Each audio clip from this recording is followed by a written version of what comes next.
ನಾಲ್ಕು ಗೋಡೆಗಳ ನಡುವೆ ಬಂಧಿ, ಜೊತೆಗೆ ಕೊಲೆ ಆರೋಪಿ. ಸಮಾಜಕ್ಕೆ ಮಾದರಿ ಆಗಬೇಕಾಗಿದ್ದ ನಟನೊಬ್ಬ ಹೀಗೆ ಆರೋಪಿ ಸ್ಥಾನದಲ್ಲಿ ನಿಲ್ಲೋದು ದುರಂತವಲ್ಲದೆ ಮತ್ತೇನು? ಹೌದು, ದರ್ಶನ್ ತನ್ನದೇ ಅಭಿಮಾನಿಯನ್ನ ಕೊಂದ ಆರೋಪ ಹೊತ್ತು ಜೈಲು ಸೇರಿದ್ದ. ಹಾಗಾಗಿ ಸ್ಯಾಂಡಲ್ವುಡ್ ಸೇರಿದಂತೆ ನಾನಾ ಕ್ಷೇತ್ರಗಳ ಗಣ್ಯರು ಈ ನಡೆಯನ್ನ ಖಂಡಿಸಿದ್ರು. ಪೊಲೀಸ್ ಕಸ್ಟಡಿಯಲ್ಲಿದ್ದಾಗ ಸಿಡಿದ ಜನರ ಆಕ್ರೋಶ ದರ್ಶನ್ರ ನಿದ್ದೆಗೆಡಿಸಿತ್ತು.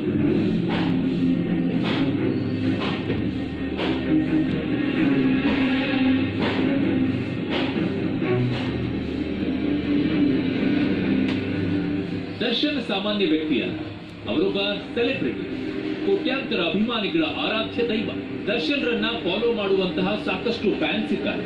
ಹಾಗಾಗಿ ಅವರ ನಡೆ ಮತ್ತು ನುಡಿ ಮಾದರಿಯಾಗಿರ್ಬೇಕಿತ್ತು. ಹಾಗಿರಲಿಲ್ಲ. ಅದರಲ್ಲೂ ತಮ್ಮ ಖಾಸಗಿ ಬದುಕನ್ನ ಹದಗೆಡಿಸಿಕೊಳ್ಳುತ್ತಲೇ ಬಂದ್ರು. ಅದು ಅವರ ವೈಯಕ್ತಿಕ ವಿಚಾರ ಅಂತ ಸುಮ್ಮನೆ.